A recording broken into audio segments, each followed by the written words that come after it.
Global IT के YouTube channel पे आप सभी का एक बार फिर से स्वागत है। जो हमारे फिटर थ्योरी की क्लासेस चल रही थी आईटीआई फर्स्ट ईयर के लिए, आज उसका हम लोग पार्ट 15 सॉल्व करेंगे। इसके पहले कि अगर आपको वीडियो देखनी है एक साथ इकट्ठे, तो उसके लिए आप अपने यूट्यूब में चले जाइए। यूट्यूब में जो है आपके सामने जो यूट्यूब ओपन होगा, ग्लोबल आईटी सर्च करेंगे, जैसे ही चैनल को ओपन करेंगे तो वहाँ पे होम, वीडियो, शॉर्ट्स, लाइव, उसके बगल में एक सेक्शन होता है प्लेलिस्ट का, उस पर आपको क्लिक करना है। वहां पर फिटर के नाम से बनी हुई प्लेलिस्ट आपको मिल जाएगी। ठीक है, उस पर आपको क्या करेंगे, प्लेलिस्ट पे क्लिक करेंगे फिटर वाले पे। तो जैसे ही आप क्लिक करेंगे तो वहां पे आज की वीडियो प्लस इसके पहले की वीडियो जो पार्ट 14 तक है सब आपको बिल्कुल इकट्ठे मिल जाएगी। तो आपको यहाँ परेशान नहीं होना पड़ेगा। प्लस जो मैं आपको क्वेश्चंस करवाने वाला हूँ उसका पीडीएफ आपको कहां से मिलेगा, उसके लिए आपको इस वेबसाइट पे विजिट करना पड़ेगा www.globalit.org। इस वेबसाइट पे विजिट करके बिल्कुल आसानी से पीडीएफ डाउनलोड कर सकते हैं। कैसे करना है मैं थोड़ा सा आपको यहाँ बता देता हूँ। आपको अपने मोबाइल फोन में गूगल में सर्च करना है ग्लोबल आईटीआई। जैसे ही सर्च करेंगे आपके सामने पहला पेज इस तरह से ओपन होगा, जो ये globalit.org लिखा हुआ है, इस पर आप लोग क्लिक कर लेना। क्लिक करेंगे इस तरह से नया टैब ओपन हो जाएगा। इसमें आप देख रहे हैं होम, हमारे बारे में नई अपडेट, आईटीआई कोड, ये सारे जो ऑप्शन है आपको मोबाइल में नॉर्मली दिखाई नहीं देंगे। अगर आप फोन में इस वेबसाइट को ओपन कर रहे हैं तो उसके लिए आपको राइट साइड कॉर्नर में 3 डॉट बना हुआ है, इस पर क्लिक करना है। जैसे ही क्लिक करेंगे ये सारे ऑप्शन आपके सामने आ जाएंगे। उसके बाद आपको आईटीआई कोर्स पे क्लिक करना है, इस पे क्लिक करेंगे, यहाँ पे फिर 3-4 ऑप्शन सामने है। फिटर थ्योरी आपको चाहिए, फिटर थ्योरी पे क्लिक कर लीजिए। इसके अलावा अगर आपको अदर सब्जेक्ट जैसे कि एम्प्लॉयबिलिटी स्किल, इंजीनियरिंग, ड्राइंग, इनके पीडीएफ डाउनलोड करने हैं तो उनके लिए इस पे क्लिक करके आप डाउनलोड कर सकते हैं। चलिए हम फिटर थ्योरी की बात करेंगे। आप फिटर थ्योरी पे क्लिक कर लीजिए, नया टैब इस तरह से ओपन होगा, नीचे को स्लाइड करेंगे, 2 ऑप्शन मिलेगा, फिटर थ्योरी सेकंड ईयर और पहले ही आपका फर्स्ट ईयर वाला। फर्स्ट ईयर पे क्लिक कर लेना आप लोग, फिर नया टैब ओपन हो जाएगा और नीचे को स्लाइड करेंगे, यहाँ पे देखेंगे fitter theory first year PDF के नाम से। यहाँ पे 5 पीडीएफ अपलोड है। 5 पीडीएफ में लगभग 250 क्वेश्चन है। एक पीडीएफ मैंने 50 क्वेश्चन लिया हुआ है। ठीक है, यहाँ पे हमने चेंज क्या किया था, इस बार जो हम लोगों ने पीडीएफ बनाया उसमें हिंदी और इंग्लिश दोनों लैंग्वेज है, प्लस जो आंसर है उसका हर एक क्वेश्चन के जस्ट नीचे दे दिया गया है, जिससे कि आपको मोबाइल फोन वगैरह में देखने में दिक्कत ना हो। ऐसा ना हो कि आपने क्वेश्चन पहले देख लिया, पीडीएफ देखने के लिए लास्ट में, सॉरी आंसर देखने के लिए आप लास्ट में जा रहे हैं फिर ऊपर आ रहे हो, तो दिक्कत होती थी। तो मोबाइल फोन में पीडीएफ को देखने में प्रॉब्लम ना हो उसके लिए हम लोग हर क्वेश्चन के जस्ट नीचे आंसर दे रखा है। तो आप एक बार इसे डाउनलोड करके जरूर चेक कीजिएगा। चलिए क्वेश्चन की तरफ चलेंगे हम लोग। ठीक है, आज का पहला क्वेश्चन है कि एक्स के रूप में चिन्हित छेद का उद्देश्य क्या है, कि एक्स के रूप में चिन्हित छेद का उद्देश्य। ठीक है, यहाँ पे देख रहे हैं यह फिगर यहाँ पे एक बना रखा है। यह देखिए पहले नॉर्मल फिगर था, यहाँ पे दे रखा कि यहाँ पे एक होल टाइप का बना हुआ ना। मैं थोड़ा सा यहाँ पे डायग्राम को शायद हल्का दिख रहा हो तो बड़ा बनाने की कोशिश कर देता हूँ। ठीक है, इस तरह से है। ठीक, तो इसी को पूछ रहा है कि यह जो है यहाँ पे, इसी को कि यह जो होल बना हुआ जैसे इसमें है या इसमें है, तो यह छेद क्यों बना हुआ है, इसका क्या उद्देश्य होता है। हम देख रहे हैं इसकी मदद से क्या, ये नॉर्मल हमारा सीट है, फिर इसमें देखिए यहाँ पे फिगर में क्या दिखाया गया कि एक सीट को ऊपर की तरफ, इसको डाउन नीचे की तरफ और इसको ऊपर की तरफ मोड़ दिया गया। यहाँ अगले फिगर में तो यही हो रहा है, एक को नीचे मोड़ दिया और एक को ऊपर मोड़ दिया। ठीक है, इस तरह यहाँ पे देखेंगे तो दिख रहा होगा। अभी यह एक नॉर्मल है, ठीक है, तो यह ऊपर हो गया। फिर बाद में हमने क्या किया, इसको भी मोड़ करके बॉक्स टाइप को बना लिया, मतलब दोनों को अलग अलग। मान लीजिए ऐसे एक को नीचे मोड़ना हो, एक को ऊपर मोड़ना, दोनों अलग अलग मोड़ना है, तो इसमें क्या दिक्कत आती है। तो ध्यान दीजिएगा, अगर मान लीजिए यहाँ पे एक गोला ना बना हो, नॉर्मल सीट हमारे पास इस टाइप से है, नॉर्मल सीट कुछ इस तरीके से है। ठीक है, अगर आप क्या करो, जैसे यह सीट ऊपर मुड़ी गई है, एक नीचे को, इस वाली सीट को हम क्या करें, इसकी तरह से ऊपर को 90 डिग्री पे ऐसे ऊपर को उठाएं। अगर ऊपर को मोड़ना चाहेंगे तो नॉर्मल सीट होगी, तो यहाँ पे क्या होगा, जब आप ऊपर को यहाँ से मोड़ेंगे तो पतली सीट है, यहाँ पे क्रैकनेस आने का चांस रहेगा। क्या होगा, सीट वहां से फट सकती है, क्रैक हो सकती है, अगर आप यहाँ पे उठा करके मोड़ना चाहेंगे इस सीट को, जैसे कि यह मोड़ी गई है। ठीक है, तो अगर नॉर्मल सीट है, मतलब कोई भी यहाँ पर गोला वगैरह कुछ इस तरह से होल नहीं बनाया गया, नॉर्मल सीट है, तो अगर आप इसको ऊपर को मोड़ना चाहेंगे तो जब मोड़ेंगे तो वहां से क्रैकनेस, फटने का डर रहेगा, क्रैक होने का डर रहेगा। इसलिए हम लोग वहां पे क्या करते हैं, इस तरीके से होल बना देते हैं। जैसा यहाँ पे होल बना हुआ ना, या होल सीट में होल काट देंगे, तो इससे क्या होगा कि अब अगर आप सीट को ऊपर को मोड़ोगे ना तो यहाँ पे क्रैकनेस नहीं आएगा, आराम से मुड़ जाएगा, क्रैकनेस नहीं आएगा। अगर हम यहाँ होल नहीं बनाए होते तो ये तुरंत क्रैक कर जाता। तो इसीलिए यहाँ पे पूछ रहा था कि जो होल का उद्देश्य क्या है, तो अरेस्ट द क्रैक, मतलब क्रैक को बंद करना, क्रैक ना हो। ऑप्शन ए आपका सही हो जाएगा। ठीक है, क्रैक से बचने के लिए। अगला ऑप्शन क्या था, आसानी से बेंडिंग करने के लिए। देखिए आसानी से बेंडिंग करने का होल से कोई रिलेटेड नहीं है। मेक गुड अपीयरेंस, मतलब अच्छी उपस्थिति बनाओ। मेक गुड अपीयरेंस मतलब देखने में अच्छा लगे, कहने का मतलब है मेक गुड अपीयरेंस, मतलब उसकी एक अच्छी अपीयरेंस हो, देखने में अच्छा लगे। तो देखने से अच्छा लगने से कोई मतलब नहीं है। और लास्ट वाला क्या है, allow clearance between the end, सिरों के बीच निकासी की अनुमति दे, तो यह वाला भी नहीं है। मेन आपका क्या है, क्रैक को बंद करना, जिससे कि क्रैकनेस ना आए। अगले क्वेश्चन पे चलेंगे। अगला कह रहा है दोषपूर्ण रिवीटिंग के कारण क्या है। यहाँ पे एक रिवीटिंग का जो फिगर दिखा रखा है और पूछ रहा है कि इसमें यह जो फिगर दिख रहा है इसमें रिवीट में क्या दोष है। क्योंकि आप देख रहे हैं ना नीचे रिवेट का पूरा हेड बना हुआ है, लेकिन रिवेट का ऊपर हेड नहीं बना हुआ। ऊपर ही हेड में क्या हुआ, रिवेट के दो जगह हेड बन गए, एक बीच में सीट के बीच में आधा बन गया, आधा ऊपर बन गया। भाई ऊपर कंप्लीट जैसे बाकी में हेड बनता है तो नीचे कंप्लीट हेड बनना है, ऊपर कंप्लीट हेड बनना चाहिए। पर हम इस फिगर में देख रहे हैं नीचे तो कंप्लीट हेड है, क्योंकि कंप्लीट हेड आता ही है, लेकिन दूसरा जो हम हेड बनाते हैं तो जब हमने दूसरे साइड हेड बनाने की कोशिश की है तो इसका हेड बिल्कुल ऊपर ना बनकर के आधा सीट के बीच में आधा ऊपर बन गया है। तो यह किस वजह से, कौन सा दोष है यार, यही पूछ रहा है। हालांकि मैंने दोष वाला आपको पीछे वाले वीडियोज में करवाया था कि आपके रिवेटिंग में कौन कौन से दोष होते हैं। तो बाकी जो आपको इधर फिगर देख रहे होंगे तो आप शायद पहचान गए होंगे, यह सब मैं आपको करा रखा हूं। लेकिन यह जो क्वेश्चन पूछ रखा है अभी इस टाइप वाला दोष हमारे पीछे क्वेश्चन में टकराया नहीं था, अब जाकर के टकराया है ना।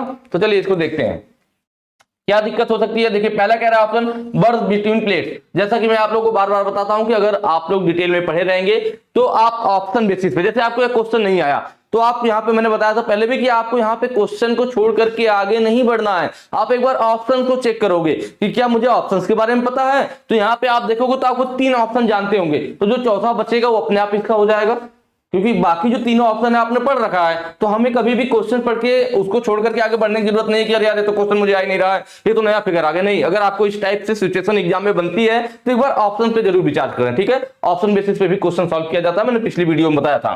तो देखिए यहाँ पे क्या है, हम पहला ऑप्शन क्या, बर्थ बिटवीन प्लेट, मतलब प्लेट के बीच में जब बर आ जाते हैं, जो हम काटते हैं तो लास्ट में उसके बर रेसे जो रहते हैं प्लेट के बीच में आ जाते हैं, तो प्लेटों को अच्छी तरीके से आपस में चिपकने नहीं देते हैं। तो ये वाला ऑप्शन क्या है, तो ये फिगर देखिए, ये हम लोग पहले भी देखे थे कि यहाँ देखिए 2 प्लेट है, प्लेट के बीच में ब्लैक डॉट डॉट ऐसे बर टाइप का दिख रहा है, जिस वजह से एक साइड तो हमारी प्लेट बिल्कुल अच्छी तरीके से एक दूसरे से चिपक गई, लेकिन दूसरी साइड हल्का सा उभरा हुआ रह गया, क्योंकि बीच में क्या है, बर है, ठीक है। तो ये हम लोग जानते हैं। टू लिटिल अलाउंस, बहुत कम अलाउंस दिया गया है। ये अलाउंस कम दिया जाता है, मतलब जिधर हेड बनाना है रिवीट के दूसरे सिरे पे तेल वाले हिस्से के साइड जहां हमें हेड बनाना होता है, अगर अलाउंस कम हो, अलाउंस कम का मतलब मटेरियल कम है, मटेरियल कम है तो हेड छोटा बनाएगा। अलाउंस ज्यादा होगा तब भी दिक्कत है, कम होगा तब भी दिक्कत है। तो यहाँ कह रहा है कि अलाउंस कम दिया जाता है, अलाउंस कम देंगे तो क्या होगा, तो यह ऑप्शन सही हो जाएगा इस टाइप वाला कि भाई एक साइड पूरा हेड बना हुआ, लेकिन जब दूसरी साइड हम लोग हेड बनाने गए तो हेड छोटा बन गया। हेड छोटा क्यों बना, क्योंकि अलाउंस कम है। अलाउंस कम का मतलब तेल वाली साइड में जिधर हमें हेड बनाना था वहां पे हमें क्या मटेरियल कम मिला, तो इस वजह से हेड छोटा बन गया।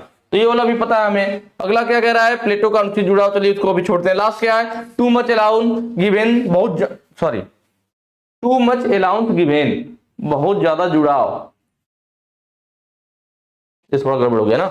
टू मच अलाउंस गिवन मतलब बहुत ज्यादा अलाउंस यहाँ पे होना चाहिए था, जुड़ाव का मतलब नहीं है बहुत ज्यादा अलाउंस। एक बार हमने देखा कि बहुत कम अलाउंस मिला है, तब क्या दिक्कत आई, तब हेड छोटा बन गया। अब ज्यादा अलाउंस का मतलब क्या है कि जिस साइड हमें हेड बनाना है, जिस साइड हमें हेड बनाना है उधर हमें ज्यादा अलाउंस मिल गया। भाई एक बार क्या था कि मटेरियल कम मिल गया था,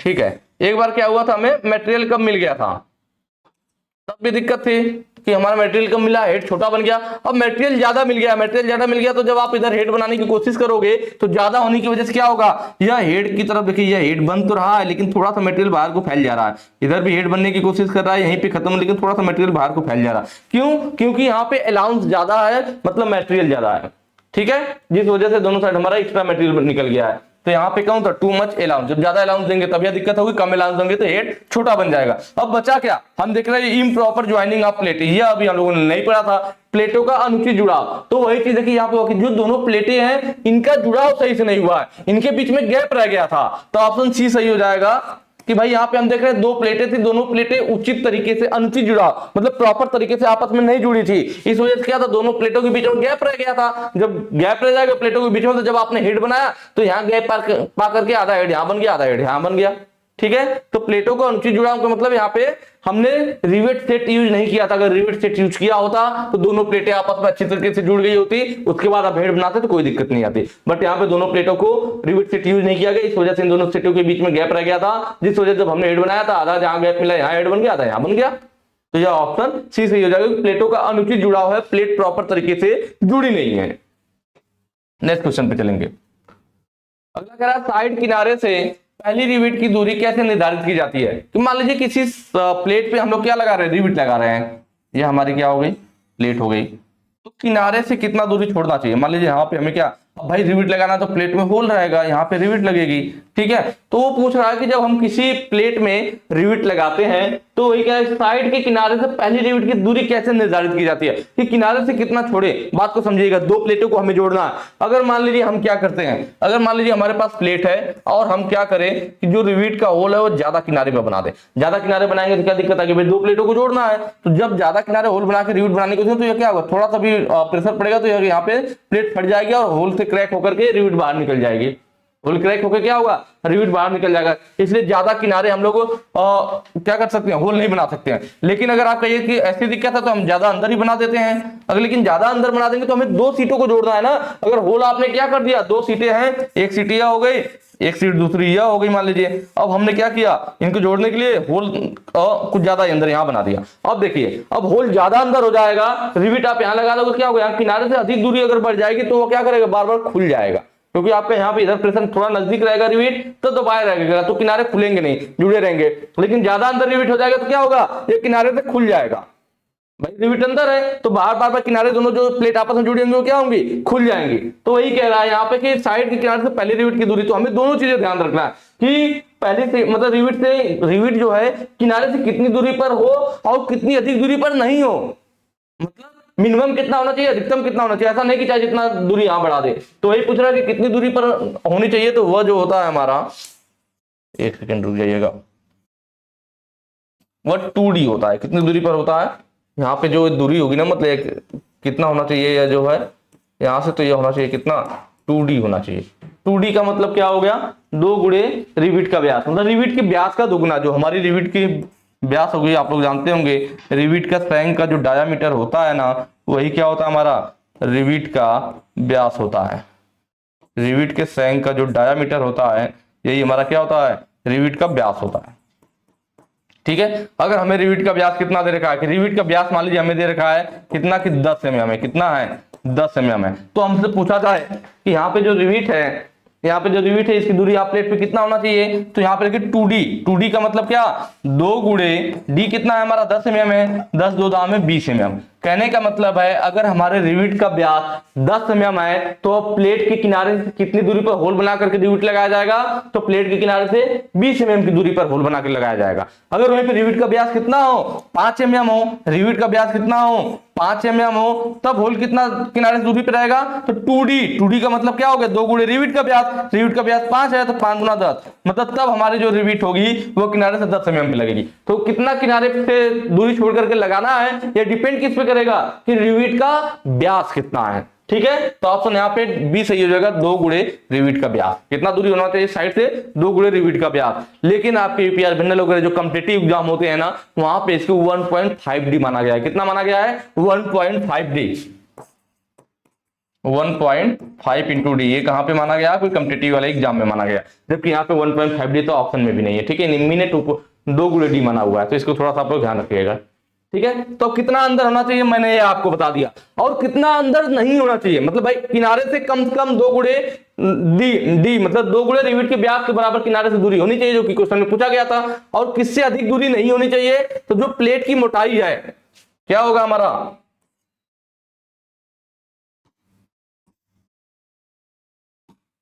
इतना होना चाहिए, और प्लेट की मोटाई से 10 गुना से अधिक दूरी नहीं होनी चाहिए, अधिक दूरी नहीं होनी चाहिए। बात को ध्यान दीजिएगा कि अगर पूछा जाए किनारे से कितना दूरी कम से कम होना चाहिए, तो 2D मतलब 2 गुणे रिवेट का व्यास, इससे कम दूरी नहीं होनी चाहिए। कभी भी रिवेट जो रहेगा वो किनारे से कितनी दूरी पे मिनिमम रहेगा, तो 2D से कम दूरी पे नहीं रहेगा। ठीक है, निम्मी के अनुसार आपके यहाँ पे सिलेबस में जो है, हालांकि कॉम्पिटिटिव वाले में 1.5D माना गया। ठीक है, किनारे कम से कम तो 2D से कम दूरी पे नहीं रहेगा, अधिकतम मतलब ज्यादा से ज्यादा तो प्लेट की मोटाई से 10 गुना से अधिक दूरी पे नहीं रहेगा। मतलब प्लेट की जो मोटाई है उसमें 10 का गुणा कर दीजिए, जितना दूरी आएगा उससे अधिक नहीं छोड़ सकते, क्योंकि अगर उससे अधिक छोड़ेंगे तो दोनों प्लेट में क्या होगा, फिर गैप आएगा और प्लेट खुलने लगेगी। ठीक है, वैसे ही एक चीज और यहाँ पे हमें ध्यान देना होता है, उसको भी मैं यहाँ पे बता देता हूं कि जैसे हमारी एक रिवेट हो गई ना, या एक रिवेट हो गई तो दूसरी रिवेट या फिर एक रिवेट इधर लगी है, तो एक रिवेट से दूसरे रिवेट के बीच की जो दूरी होती है ना, या एक रिवेट है तो एक रिवेट से दूसरे रिवेट के बीच की जो दूरी होती है, इसको हम लोग क्या कहते हैं, पिच के नाम से जानते हैं। किस नाम से, पिच। एक रिवेट से दूसरे रिवेट के बीच की दूरी पिच। हमने एक किनारे से बात कर लिया कितनी होनी चाहिए, लेकिन एक रिविट से दूसरे रिविट के बीच की दूरी कितनी होनी चाहिए उसको पिच बोलते हैं। और यह कितना होता है, तो यह जो पिच होता है हमारा यह 3D होता है। क्या होता है? 3D होता है, मतलब 3 गुणे रिविट का व्यास। या फिर कितना, यह इतना होना चाहिए ना, कम से कम इतनी दूरी होनी चाहिए, क्योंकि अगर ज्यादा नजदीक हो जाएगा किसी प्लेट में, एक रिविट का होल है दूसरा रिविट का होल है, ज्यादा नजदीक कर देंगे, रिविट लगाएंगे, जब यहाँ टाइट होगा तो यहाँ पे प्लेट क्रैक हो जाएगी, इसलिए ज्यादा नजदीक नहीं कर सकते। इनके बीच कम से कम कितनी दूरी होनी चाहिए? 3D के बराबर कम से कम दूरी होनी चाहिए, 3 गुणे व्यास, रिविट का व्यास। ठीक है, और किससे ज्यादा नहीं होना चाहिए, क्योंकि भाई ज्यादा नजदीक नहीं हो सकता, ज्यादा दूर भी नहीं हो सकता, क्योंकि अगर ज्यादा दूर करेंगे तो फिर बीच में होगा प्लेट खुलने लगेगी या मुड़ने लगेगी। ठीक है, तो किससे ज्यादा नहीं होना चाहिए, तो प्लेट की मोटाई से, प्लेट की मोटाई से 24 गुनी से अधिक दूरी नहीं होनी चाहिए, 24 गुनी से अधिक दूरी नहीं। कब? जब दो रिविट के बीच का दूरी, जब पिच की बात की जाए।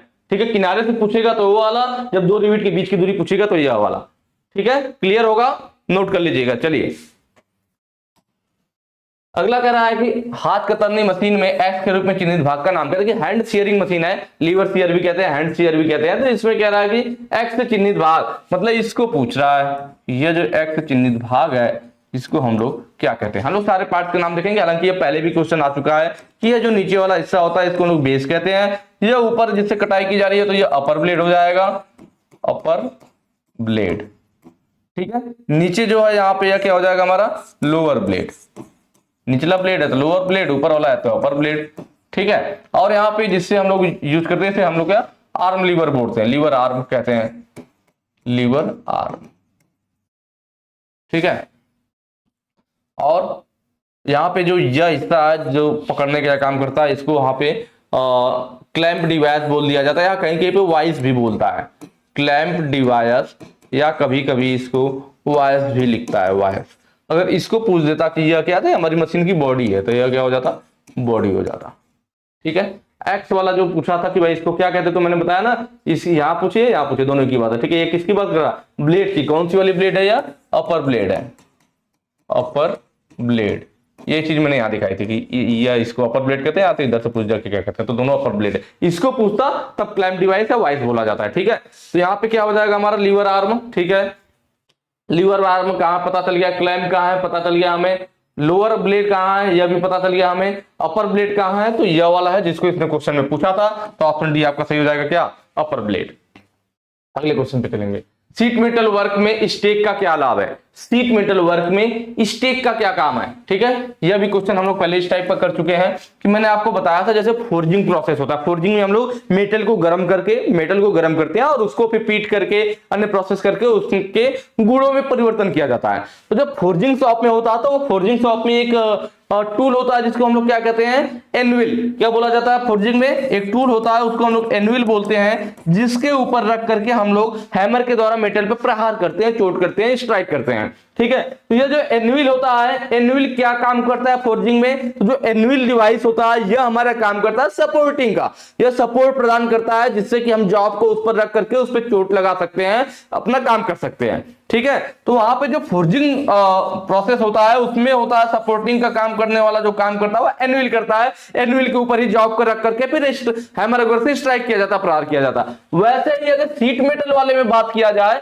तो हम लोग किसके ऊपर रख करके हैमर से बदल पीट पीट करके उसकी आकृति को बदलते हैं, तो अभी हमने पीछे पढ़ा था बार बार, हाफ मून स्टेक, ठीक है, राउंड बॉटम स्टेक आ जाता था, हाफ मून फनल स्टेक आ जाता था, तो जिसको जैसी आकृति चाहिए होता था हम उस टाइप के स्टेक पे जॉब को रखते थे और फिर हैमर से पीट करके उसको उस आकृति में बदल देते थे। इसका मतलब आप कह सकते हो कि सीट मेटल में जो स्टेक था वो क्या करता था, वो जॉब को सपोर्ट प्रदान करता था उसकी आकृति वगैरह को चेंज करने में। तो यहाँ पे ऑप्शन बी हमारा सही हो जाएगा, क्या, सपोर्टिंग डिवाइस, सहायता प्रदान करता है, सपोर्ट प्रदान करता है। कौन, सीट मेटल में जो स्टेक होता है ये वैसे ही काम करता है सपोर्ट प्रदान करने का जैसे हमारा फोर्जिंग शॉप में एनविल करता है। चलिए नेक्स्ट क्वेश्चन पे चलेंगे। अगला कह रहा है रिवेटिंग में एक्स के रूप में चिन्हित उपकरण का क्या है, रिवेटिंग में, एक सेकंड पीछे वाला हो गया ना, हाँ ठीक है, रिवेटिंग में एक्स के रूप में चिन्हित उपकरण का नाम क्या है। देखिए रिवेटिंग दिखाई गई है और यहाँ पे इस उपकरण को एक्स के रूप में पूछ रहा है कि भाई यह क्या चीज है, इसको आपको बताना। ठीक है, हालांकि ये भी क्वेश्चन पहले कई बार हो चुका है, मैंने कई बार आपको बताया, कई बार क्वेश्चन भी आया, क्योंकि ये बार बार ऑप्शन में आता था, तब भी हम लोग फिगर लेकर के बात करते थे। मैंने आपको बताया था कॉकिंग और फुल रिंग, दो चीजें आपको बताई थी, कॉकिंग और फुल रिंग, दोनों में मैंने डिफरेंस करने का तरीका भी बताया था कि अगर जो हमारा टूल दिखा रहा है, अगर टूल की कटिंग एज प्लेट की मोटाई से कम है, काफी कम है, तो वह कॉकिंग होगा। और अगर जो हमारा टूल है उसकी कटिंग एज आगे जो दिखाई जा रही है, जो एज है टूल का, जो एज अगर वह चौड़ा है, किसके बराबर है, जो प्लेट की मोटाई उसके मोटाई के बराबर उसका एज चौड़ा है, तो वह फुल रिंग टूल होता है। और फुल रिंग टूल हमारा किस लिए यूज किया जाता है? फुल रिंग टूल यूज किया जाता है जॉब में लीक प्रूफ ज्वाइंट के लिए या फ्लूइड टाइट ज्वाइंट बनाने के लिए, जिससे कि वहां से लिक्विड वगैरह लीक ना करे। लीक प्रूफ ज्वाइंट या फ्लूइड टाइट ज्वाइंट बनाने के लिए हमने फुल रिंग यूज किया था। उसमें क्या होता है, पूरा जो हमारा टूल होता है वह जॉब की मोटाई के बराबर रहता है, जिससे अच्छे से क्या करता है, इस सीट को यहां मिला देता है, जिससे लीक प्रूफ ज्वाइंट तैयार हो। और जो हमारा कॉकिंग टूल होता है उसमें क्या होता है, जो एज होती है वो काफी पतली रहती है। ये रिविट के हेड, जनरली हमारा रिविट के हेड को प्लेट से मिलाने के लिए यूज की जाती है, या कभी कभी प्लेट को भी प्लेट से मिलाने के लिए यूज करते हैं। ठीक है, तो यहाँ पे किसका पूछा था, यहाँ देख रहे हैं इसकी एज क्या है, पतली है, छोटी प्लेट है, और यह हेड को मिला भी रहा है, हेड को प्लेट से मिलाने की कोशिश कर रहा है, इसका मतलब यह कॉकिंग टूल है। क्या हो जाएगा, ऑप्शन डी सही हो जाएगा। फुल रिंग क्या है, तो फुल रिंग मैंने बताया यहाँ पे एज कम है, और यहाँ पे क्या है, प्लेट की मोटाई के बराबर इसका एज भी दे दिया गया है, इसका मतलब फुल रिंग टूल है। यह किस लिए यूज किया जाता है, तो यह fluid tight joint, fluid tight joint, या फिर कह लीजिए लीक प्रूफ ज्वाइंट के लिए, लीक प्रूफ ज्वाइंट के लिए।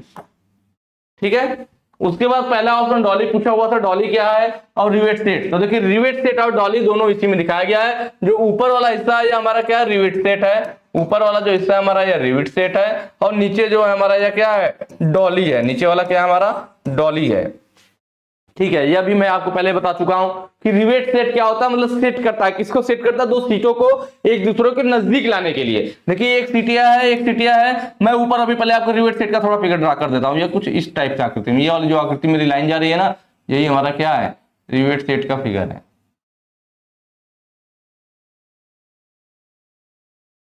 ठीक है, तो रिवेट का जो आगे वाला स्पैन और टेल वाला हिस्सा है इस रिवेट सेट के अंदर चला जाता है। और देख रहे हैं यह दोनों सीट है, और सीट के यह रिवेट सेट का एक सिरा यहाँ पे, एक सिरा यहाँ, कहां टकरा रहा है, सीट पे। जब हम हैमर से चोट लगाएंगे तो यह दोनों सिरा सीट को दबाएगा, जिससे यह दोनों सीट आपस में एक दूसरे के नजदीक आ जाएंगी। क्योंकि इसमें रिवेट डला हुआ तो रिवेट का हेड ना खराब हो, तो इसके लिए हमने क्या किया, नीचे यह लगा रखा है, यह जो मैं फिगर ड्रॉ कर रहा हूँ, किसका ड्रॉ कर रहा हूँ, डॉली का। यह जो नीचे फिगर में ड्रॉ किया, ये देखिए डॉली। डॉली में कैसी आकृति बनी है, तो रिवेट के हेड के आकार की आकृति बनी हुई है, जिससे कि जब हम रिवेट के हेड को यहाँ सपोर्ट प्रदान करते हैं, ऊपर से चोट लगाएंगे तो क्या होगा, अब रिवेट का हेड यहाँ डॉली के अंदर है, तो रिवेट के हेड को सपोर्ट प्रदान करने के लिए, या कह लीजिए रिवेट के हेड को खराब होने से बचाने के लिए डॉली यूज किया जाता है, और दो सीटों को नजदीक लाने के लिए रिवेट सेट यूज किया जाता है। ठीक है, दोनों चीजें क्लियर हो गई होंगे। नेक्स्ट टॉपिक पे चलेंगे। देखिए अगला क्वेश्चन है हमारे सामने, what is the fault in riveting. यह फिगर दिखाया गया, पूछ रहा है कि इसमें कौन सा फॉल्ट है। ठीक है, ये रिवेट देखिए, रिवेट में बहुत आसान है, भी जस्ट हमने पीछे देखा भी था। इसमें क्या हो रहा है, नीचे तो पूरा हेड बना, लेकिन ऊपर हेड छोटा बन गया है। हेड छोटा बनने का मतलब है मटेरियल कम मिला होगा, मटेरियल कम मिलने का मतलब है अलाउंस कम रहा होगा। तो ऑप्शन देखिए यहाँ पे अलाउंस कम का पहला ये ऑप्शन है, टू लिटिल अलाउंस, बहुत कम अलाउंस, बहुत कम अलाउंस रहेगा तो मटेरियल कम मिलेगा, जिससे कि हेड क्या होगा, परफेक्ट आकार का ना बन करके हेड छोटा बन जाएगा। तो ऑप्शन ए सही हो जाएगा। बर्थ बिटवीन प्लेट, यह भी हम लोग कई बार बात कर चुके हैं कि यह जो होता है बर्थ बिटवीन प्लेट है, एक तरफ जो दोनों प्लेट आपस में चिपकी हुई, दूसरी साइड थोड़ा गैप रह गया, क्योंकि दोनों के बीच में ब्लैक ब्लैक क्या बर आ गया है, इसलिए उनमें गैप रह गया है। वहीं पे प्लेट में छेद लाइन में नहीं है, तो यह वाला ऑप्शन देखिए, इसमें क्या है भाई, यहाँ पे जो फिगर है इसमें देख रहे होंगे, तो प्लेट में जो होल है वह एक सीध में नहीं है, क्योंकि देखिए ऊपर वाली की प्लेट का होल कहां से कहां तक है, तो ऊपर वाली प्लेट की बात करें तो इसका जो होल है ना हमारा, यहां से लेकर के यहां तक है। ये रिवेट का जा रहा है ना, ऊपर वाली प्लेट का होल यहां से लेकर के यहां तक है, जबकि नीचे वाले प्लेट के होल की बात करें तो यहां से लेकर के यहां तक है ना। देख रहे हैं जितना इसमें राइट साइड गैप छुटा हुआ उतना लेफ्ट साइड, मतलब तो होल थोड़ा सा अलाइन नहीं है, एक सीध में नहीं। ऊपर वाली प्लेट का होल थोड़ा दाहिने साइड है, थोड़ा बाएं साइड है। अगर थोड़ी सी प्लेट हमारी खिसकी होती तो दोनों होल बिल्कुल एक सीध में हो जाते हैं, अलाइन हो जाते हैं, है ना। तो यहां हम देख रहे हैं कि दोनों होल बिल्कुल एक सीध में नहीं है, इनमें क्या है, गैप है थोड़ा सा राइट साइड और लेफ्ट। इसका मतलब हम कह सकते हैं जो दोनों प्लेट है, इनकी प्लेट के जो होल है वह एक सीध में नहीं है। क्यों नहीं है, क्योंकि हमने यहाँ पे ड्रिफ्ट सही से यूज नहीं किया। क्योंकि मैंने आपको बार बार बताया था कि दो प्लेटों के होल को एक सीध में लाने के लिए या अलाइन करने के लिए हम लोग ड्रिफ्ट यूज करते हैं। तो यहाँ पे ये प्रॉब्लम है, तो यहाँ पे क्या हो जाएगा, प्लेट छेद लाइन में नहीं है, holes on the plate not in line. ठीक है, तो वह हो गया हमारा लास्ट ऑप्शन जो है रिवेट बॉडी लंबवत नहीं। तो ये तो बताने की जरूरत नहीं है, फिगर में आपको दिख रहा होगा कि रिवेट की बॉडी क्या है, लंबवत है। बाकी देखिए बिल्कुल सीधे है, सब रिवेट की बॉडी एक दूसरे के लंबवत है, लेकिन यहाँ देख रहे हैं कि रिवेट की बॉडी ऐसे टेपर में लंबवत नहीं है। तो यहाँ पे जो ऑप्शन डी वाला तब सही होता है जब वो वाला आपको ऑप्शन में दिया होता, क्वेश्चन में दिया होता। नेक्स्ट वाले चलेंगे। अगला देखिए, रिवेटेड एज प्लेट को दबा करके द्रव तंग युक्त संयुक्त बनाने के लिए किस उपकरण का उपयोग किया जाता है? कि रिवेटेड एज को, जो रिवेट किया हुआ प्लेट होंगी उसकी एज को दबाया जा रहा है ना, एज को दबा करके फिर हम क्या कर रहे हैं, द्रव तंग संयुक्त। ऊपर देखिए इंग्लिश वाला फ्लूइड टाइट ज्वाइंट, अभी मैं पीछे बात किया था, फ्लूइड टाइट ज्वाइंट या लीक प्रूफ ज्वाइंट के लिए हम लोग क्या यूज करते हैं, फुल रिंग यूज करते हैं। अभी जस्ट पीछे बात हुआ था, क्या यूज किया जाता है, फुल रिंग। उसकी कटिंग एज की चौड़ाई, सॉरी उसकी एज की जो चौड़ाई रहती है कितनी रहती है, प्लेट की मोटाई के बराबर रहती है। इससे हम लोग अच्छे से प्लेट को एक दूसरे से मिला देते हैं, जैसे कि लीक प्रूफ ज्वाइंट तैयार हो या फ्लूइड टाइट ज्वाइंट तैयार हो। तो इसका मतलब यहाँ पे ऑप्शन डी सही हो जाएगा। डॉली, ठीक है, तो डॉली यहाँ पे यह फिगर दिख रहे होंगे, इसमें जो है नीचे डॉली दिखाया गया।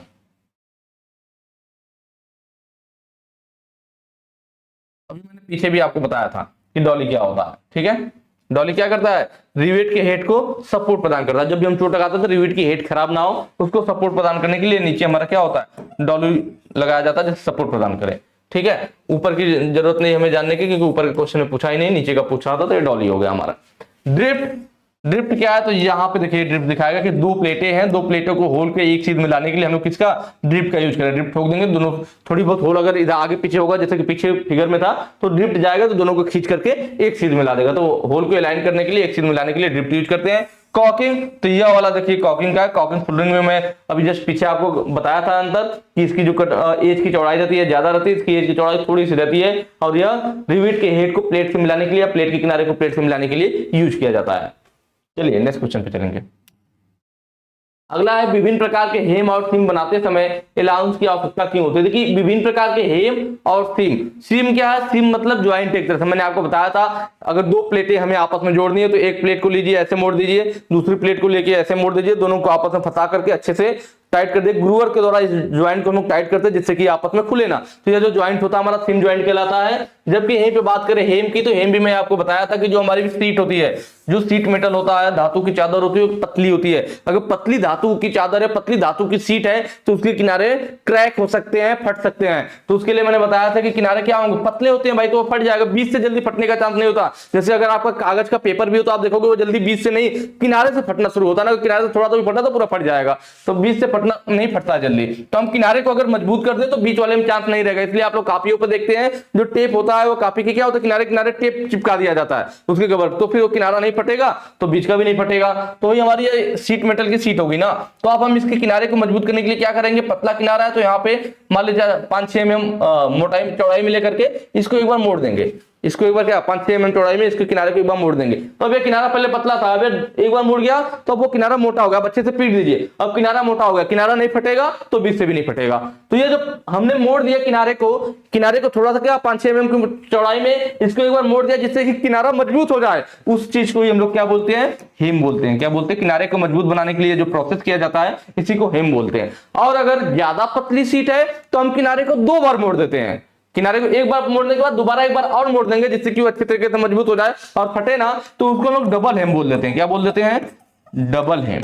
एक बार मोड़ा तो हेम, 2 बार मोड़ दिया तो डबल हेम। तो वही चीज है, सीम और हेम क्या समझ में आया, हेम किनारे को सुरक्षा प्रदान करने के लिए और सीम ज्वाइंट बनाने के लिए, जिससे कि क्या होगा, सही से आकार बनेगा, ज्वाइंट बना रहेगा। तो ये पूछ रहा है यहाँ पे कि जो विभिन्न प्रकार के हेम और सीम बनाते समय अलाउंस की आवश्यकता होती है, किसकी, Why allowance is required while making various types of hem और seam? जो hem और seam बनाते हैं तो भाई अलाउंस रहेगा, तभी तो आपको एक्स्ट्रा मटेरियल मिलेगा, तभी तो आप हेम बनाओगे। तो अलाउंस की जरूरत पड़ेगी, जैसे कि हम हेम बना सकते हैं या सीम ज्वाइंट बनाना है तब भी हमें क्या एक्स्ट्रा मटेरियल लगेगा, तभी तो दोनों मोड़ करके आपस में आप बनाओगे। मान लीजिए हमें 10 mm का चाहिए और हमारा क्या हुआ 5 mm इसी में चला गया, सॉरी 20 mm मान लीजिए लंबाई है और हमें 20 mm की सीट चाहिए थी, तो 5 mm तुम्हारा ज्वाइंट बनाने में चला गया ना। मोड़ देंगे तो उतना छोटा पड़ जाएगा, तो अलाउंस हमें एक्स्ट्रा रहे 25 रहे, ताकि 5 का ज्वाइंट बनाए तो हमें 20 मिल जाए। तो ये हमें अलाउंस वगैरह की जरूरत क्यों पड़ती है? अच्छी दिखावट के लिए? नहीं, इससे कोई मतलब नहीं है भाई। अच्छी दिखावट के लिए हम थोड़े अलाउंस छोड़ते हैं। किनारों को नुकसान से बचाने के लिए, अब किनारों को नुकसान से बचाना है तो उसके लिए तो हेम करते हैं। यहाँ पे पूछ रहा है विभिन्न प्रकार के हेम और सीम बनाते, तो अलाउंस की आवश्यकता क्यों होती है? तो यहाँ पे कह किनारों को नुकसान से बचाने के लिए क्या किया जाता है? अगर पूछता कि सीट के किनारे पर हेम क्यों बनाए जाते हैं, तब यह ऑप्शन सही होता है कि किनारों को नुकसान से बचाने के लिए। हम लोग हेम इसलिए बना रहे थे कि किनारे नुकसान ना हो। सीम पर ओवरलैपिंग को रोकने के लिए, देखिए जब सीम कोई ज्वाइंट बनाया जाता है तो ओवरलैपिंग ना हो, तो उसको रोकने के लिए हम लोग क्या करते हैं? उसको रोकने के लिए हम लोग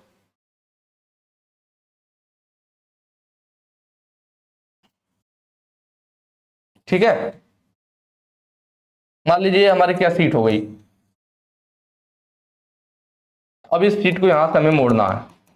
एक बार पहले क्या करेंगे, पहले यहां से मोड़ेंगे, एक किनारा को इतना मोड़ लेंगे, फिर दोबारा यहाँ 20 से मोड़, पहले किनारे से मोड़ लेंगे इतना, फिर दोबारा 20 से मोड़ेंगे। जब इसको 90 डिग्री पे ऐसे खड़ा करने की कोशिश करेंगे ना, एक बार यहाँ पे मुड़ा हुआ चूंकि, तो यहाँ पे क्या करेगा, यहाँ वाला हिस्सा इसको मुड़ने नहीं देगा, क्योंकि ये एक बार यहाँ पे खड़ा मुड़ा हुआ है। पहले इस वाले किनारे को खड़ा कर मोड़ देंगे 90 डिग्री पे, फिर इधर वाले हिस्से को 90 डिग्री में मोड़ना चाहेंगे, तो यहाँ पे दिक्कत करेगा, क्योंकि ये पहले से यहाँ पे खड़ा हिस्सा है तो उस पर ओवरलैप कर जाएगा, तो उसको सही से मुड़ने नहीं देगा। तो उसके लिए हम लोग ऐसे जब क्या करते हैं, यहाँ से जैसे हिस्सा इतना काट करके निकाल देते हैं। जैसे आप लोगों ने देखा रहा होगा, जब आप लोग पहले बच्चों में आप लोग कापियों पे कवर चढ़ाते थे, ठीक है, पेपर या कवर चढ़ाते थे, तो वहां पे क्या होता था, जब जहां कापी मुड़ती थी वहां पे थोड़ा सा कागज का हिस्सा काट करके निकाल देते थे, तब वो आसानी से मुड़ करके आसानी से चढ़ जाता था। नहीं तो वो हिस्सा क्या करता था, ओवरलैप करता था, तो कवर चढ़ाने में दिक्कत होती थी। जहां जहां ओवरलैप करता था हम कैंची से थोड़ा तो हिस्सा काट करके निकाल देते थे। तो जहां पे ओवरलैप करता है और इसको जो हम काट करके निकाल देते हैं, जैसे यहाँ पे कैसी आकृति बन गई, वी आकृति बन गई। कैसी बन गई? वी आकृति। तो इसको नॉच बोलते हैं।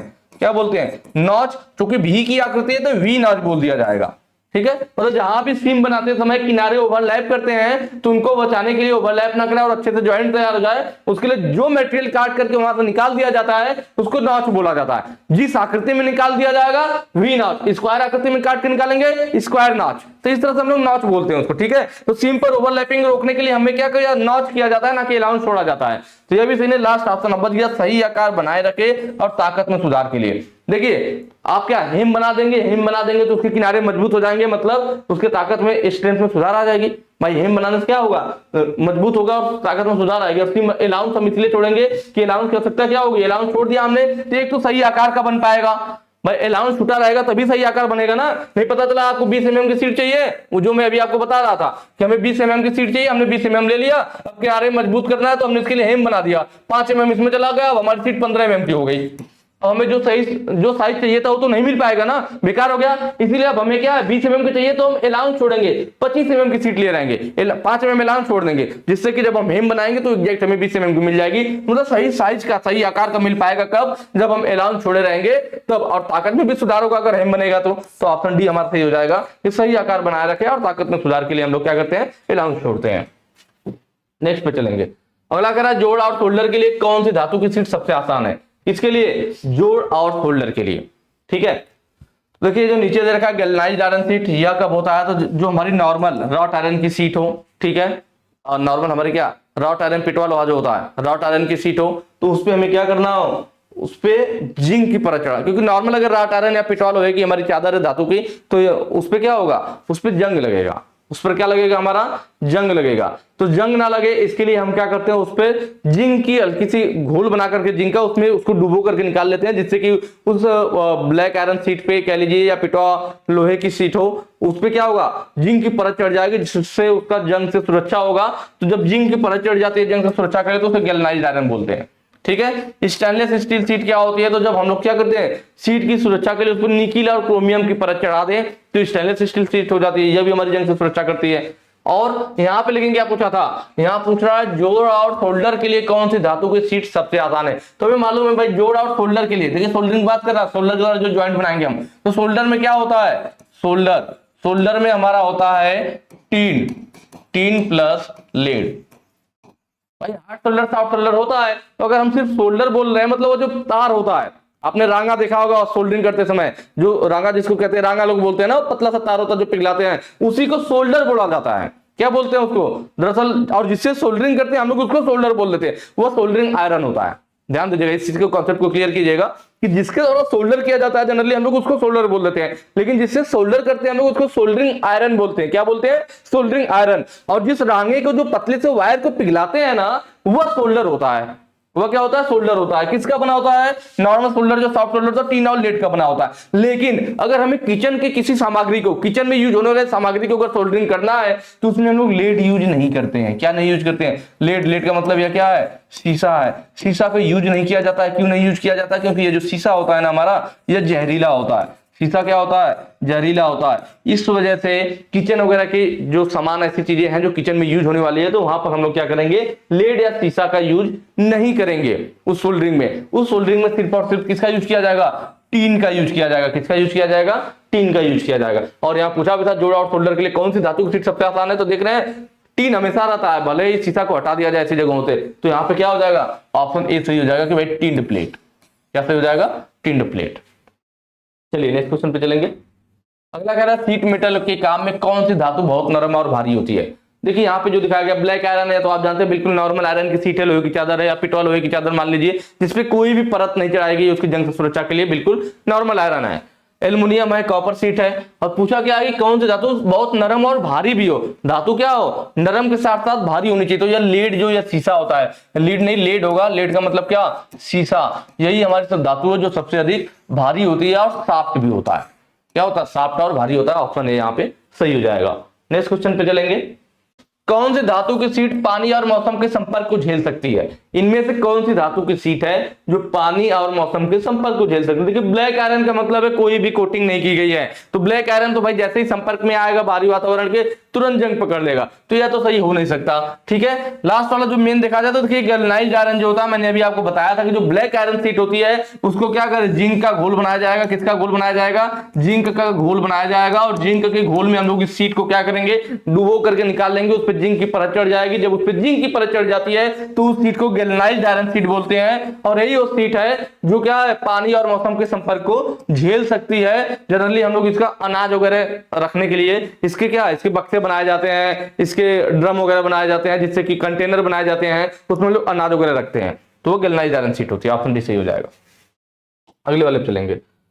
अगला रिवेटिंग ऑपरेशन में ड्रिफ्ट का उद्देश्य क्या है? देखिए ये तो हम लोग कई बार बात कर चुके हैं, पीछे बार बार मैं बताता रहा हूं कि ड्रिफ्ट का क्या उद्देश्य है। हालांकि अभी इससे रिलेटेड क्वेश्चन नहीं आया हुआ था, हम लोग ऑप्शन में मिल रहा था बार बार ड्रिफ्ट ना, इसलिए हम लोग बात कर रहे थे, लेकिन इससे रिलेटेड अभी हमें क्वेश्चन नहीं मिला था। और यहाँ पे क्वेश्चन भी अब आ चुका है कि रिवेटिंग ऑपरेशन में ड्रिफ्ट का उद्देश्य क्या है। तो ड्रिफ्ट का क्या उद्देश्य होता है? दो सीटों के होल जो इसमें दी गई होती है ना, तो दो सीटों को होल को एक सीट मिलाने के लिए, दो सीट में जो होल की गए हैं तो उनमें रिविट लगाने से पहले सबसे पहला काम यही होगा भाई, अगर रिविटिंग कहीं पे करना है, दो सीटों को आपस में जोड़ना है, रिविटिंग भी देते, तो सबसे पहले हम सीट में होल करेंगे। और होल करने के बाद दूसरा स्टेप होगा कि हम उन दोनों होलों को सीट को एक दूसरे पर रख के उन दोनों होल को एक सीध में ले आए। तो होल को अलाइन करने के लिए, एक सीध में लाने के लिए क्या किया जाता है? ड्रिफ्ट यूज किया जाता है। ऑप्शन देखिए यहाँ पे, रिविट करने वाले होल छिद्र को एक सीध में रखना, ऑप्शन से सही हो जाएगा ना। ठीक है, चलिए अगला क्वेश्चन कह रहा है रिविटिंग में एक्स के रूप में चिन्ह टूल का नाम क्या है? रिविटिंग में एक्स के रूप में यह फिगर दिखा रखा है और पूछ रहा है तो भाई यह क्या है? तो हम देख रहे हैं, हमने बताया था आपको कि अगर सीट की मोटाई, जो हमारी सीट की मोटाई उसके बराबर अगर हमारे जो टूल है उसका एज की चौड़ाई अगर सीट की मोटाई के बराबर हो गया तो फुल रिंग, और कम है तो कॉल्किंग। हम देख रहे हैं दोनों बराबर है, इसका मतलब कौन सा टूल होगा? फुल रिंग टूल होगा। और इसका काम क्या होता है? लीक प्रूफ ज्वाइंट या फ्लूट टाइट ज्वाइंट के लिए। ठीक है, ड्रिफ्ट क्या है? अभी हमने आपको बताया ड्रिफ्ट क्या होता है। ड्रिफ्ट क्या करेगा? होल को अलाइन करेगा, दो सीटों के होल को एक सीध मिलाने के लिए, अलाइन करने के लिए। ठीक है, ड्रिफ्ट वाला मैंने फिगर लगता है लिया भी नहीं यहाँ पे ना, नहीं लिया है। ठीक है, और यहाँ पे रिवेट स्नैप की बात कर रहा है। रिवेट स्नैप तो देखिए यह हमारे सामने जो है यह क्या है? यह हमारा रिवेट स्नैप है। क्या है? ऊपर वाला जो रिवेट स्नैप।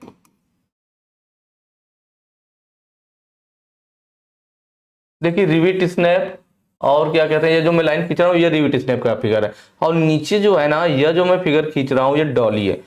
इसको मैं आप लोगों को कई बार बता चुका हूं। डॉली में क्या, रिवेट के हेड के आकार की आकृति बनी होती है, किसमें? डॉली में। तो इसका जवाब अब आप देंगे कि भाई ये जो डॉली होता है, आप लोग कमेंट करके बताना कि जो डॉली है इसका क्या है, इसका काम क्या है, डॉली किस लिए यूज किया जाता है।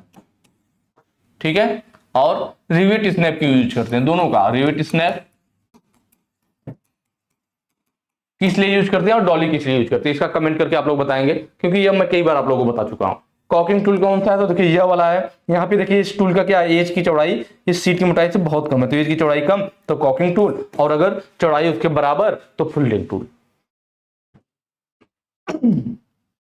चलिए लास्ट क्वेश्चन है, कौन सा हथौड़ा रिवेटिंग के लिए उपयुक्त है। रिवेटिंग का मतलब रिवेट का हेड बनाने के लिए। रिवेटिंग का मेन काम है रिवेट का हेड बनाना, और क्या, रिवेट हमारी इस टाइप से होती है। ये हमारा क्या हो गया, ये हो गया हमारे पास रिवेट हेड, और दूसरी साइड हमारा क्या होगा, नॉर्मल ऐसे होगा, शैंक होगा, टेल होगा। फिर बाद में हम क्या करते हैं, इधर वाले साइड में भी हैमर का चोट लगा करके इसको भी हेड के रूप में परिवर्तित करते हैं। जब हमारे प्लेट के अंदर रिवेट को डाल दिया जाता है, उसके बाद उधर वाले सिरे को भी हेड के रूप में बना देते हैं, जिससे कि वो ज्वाइंट तैयार हो जाता है, जिसे सेमी परमानेंट ज्वाइंट कहते हैं। तो ये पूछ रहा है कि कौन सा हथौड़ा रिवेटिंग के लिए उपयुक्त है। तो भाई इधर हमें कैसा, ऐसे बॉल जैसा हेड बनाना है, तो जैसा हेड बनाना है वैसी आकृति का अगर हमें हैमर मिल जाए तो हमारा काम बन जाए। तो हैमर देखिए कौन कौन सा है, ball pin hammer, cross pin hammer, straight pin hammer, ये तीनों हैमर मैंने नीचे दिखा रखा है। तो देखिए पहला जो हैमर है कौन सा है, बॉल पिन हैमर है। पहला जो है बॉल पिन हैमर है, दूसरा वाला जो है ये हमारा या क्रॉस पिन हैमर है, और तीसरा वाला जो है स्ट्रेट पिन है। ठीक है, तीनों हैमर हो गए। तो बॉल पिन हैमर हमें उसको बॉल जैसा बनाना है, और इसका भी ऊपर क्या किसी बॉल पिन में क्या है, बॉल जैसा है, मतलब इसकी मदद से हम लोग बॉल जैसा बना सकते हैं। इसका मतलब ऑप्शन बी यहाँ पे सही हो जाएगा, बॉल पिन हैमर। बहुत आसान है, जैसे रखने वाली चीज नहीं है। रिवेट के लिए यहाँ पूछा भी था कि रिवेटिंग के लिए, रिवेटिंग का मतलब है कि रिवेट के दूसरे सिरे को हेड के रूप में परिवर्तित करना, कैसा बदलना है, बॉल के जैसा बदलना है, और इस रिवेट का भी आकृति वैसा है, मतलब इसकी मदद से वैसा हम लोग बना सकते हैं। तो ऑप्शन बी सही हो जाएगा, ball pin hammer. Cross pin hammer क्या होता है, तो यहाँ पे देखिए अगर हम लोग देखें, अगर यहाँ पे हैंडल लगा दिया जाए, क्या लगाया जाएगा, इसमें हैंडल लगा दिया जाए, इसको पिन को देखिए तो यह जो पिन है ना, यह पिन देखिए, यह हैंडल ऐसे है और पिन ऐसे, मतलब जो हैंडल है उसके क्रॉस में पिन है। हैंडल हमारा कैसे है, ऐसे सीधा है, तो पिन हमारा ऐसे क्रॉस में है, तो हैंडल के क्रॉस में पिन है तो क्रॉस पिन हैमर। इसका यूज किया जाता है मेटल को एक दिशा में फैलाने के लिए। और वहीं पे लास्ट वाले की बात किया जाए तो यह, अगर इसका मैं ऐसे हैंडल बना दूं तो इसमें आप देख रहे होंगे इसका जो पिन है, जिधर हैंडल है उसी सीध में, इसमें देखिए हैंडल के क्रॉस में था, हैंडल ऐसे पिन ऐसे क्रॉस में, लेकिन इसमें जिधर हमारा हैंडल है उधर ही पिन भी, दोनों एक ही सीध में है, इसलिए स्ट्रेट, स्ट्रेट का मतलब सीधा, पिन और हैंडल दोनों एक सीध में, स्ट्रेट पिन हैमर, पिन और हैंडल दोनों एक दूसरे के क्रॉस में, cross pin hammer. Straight pin hammer का यूज कहां किया जाता है, तो कहीं कॉर्नर में चोट करने के लिए। जैसे अगर इस कॉर्नर में चोट लगाना, अगर आप क्रॉस पिन लेकर के जाओगे तो इसकी जो एज है आगे वाली ऐसे क्रॉस में है, तो यहाँ कोने पे ऐसे टकरा जाएगी, यहाँ कॉर्नर में चोट नहीं लगा पाएंगे। लेकिन स्ट्रेट पिन में क्या है, वो हैंडल के सीध में ही है, तो इसकी मदद से आप बिल्कुल कोने में कॉर्नर में चोट कर सकते हैं। कहीं अगर कॉर्नर में हमें चोट करना है तो स्ट्रेट पिन हैमर, और एक दिशा में मेटल को फैलाना है तो क्रॉस पिन हैमर। ठीक है, यहाँ पे क्या सही होगा पता चल गया। बाकी ये जो पहला है प्लास्टिक हैमर है। प्लास्टिक हैमर में क्या होता है, जैसे ये हैमर हमारे मेटल के है ना, और हैंडल जो होता है इनका लकड़ी का होता है। लकड़ी का हैंडल इसलिए हम लोग यूज करते हैं जिससे कि जब हम किसी मेटल या कहीं पे चोट करें तो उसमें जो झटके उत्पन्न हो उसको यह एब्जॉर्ब कर सकते हैं, आपके हाथों पे झटका ना लगे, तो उसके लिए क्या होता है, लकड़ी के हैंडल लगे होते हैं। प्लास्टिक हैमर में क्या होता है कि ये जो मेटल के हैमर है इसकी जगह पे या तो हम प्लास्टिक हैमर यूज करते हैं, या इन पे प्लास्टिक का कैप भी चढ़ा के कभी कभी यूज किया जाता है। तो प्लास्टिक इसलिए लगाया जाता है ताकि प्लास्टिक का हैमर होगा तो जब कोई हमारी जॉब पूर्णतः तैयार हो चुकी होती है, जॉब जब पूर्ण रूप से तैयार हो और उस पर थोड़ा बहुत कुछ काम करना हो, तो नॉर्मल अगर मेटल वाले हैमर से आप चोट लगाओगे तो जॉब के फिनिश, आपने जॉब को फिनिश कर रखा है, जब चोट लगेगा तो फिर से उस पर निशान आ जाएगा, आपका फिनिश किया वो पूरा बेकार हो जाएगा। तो जब जॉब हमारा लगभग फिनिश हो चुका होता है तो उनकी सतहों पर निशान ना आए, वो फिनिशिंग खराब ना हो, ऐसी जगहों पर हम लोग सॉफ्ट मेटल जैसे लकड़ी वाला मैलेट वगैरह का हैमर यूज करते हैं, या प्लास्टिक का हैमर या कॉपर का हैमर, इस टाइप के सॉफ्ट वाले मटेरियल के हैमर यूज किए जाते हैं। ठीक है, चलिए आज के वीडियो में इतना ही, और मुझे उम्मीद है आप लोगों को चीजें अच्छे से समझ में आई होंगी। बाकी हमेशा की तरह यही कहूंगा कि अगर वीडियो अच्छी लगी हो तो ज्यादा से ज्यादा शेयर कीजिएगा। Thank you.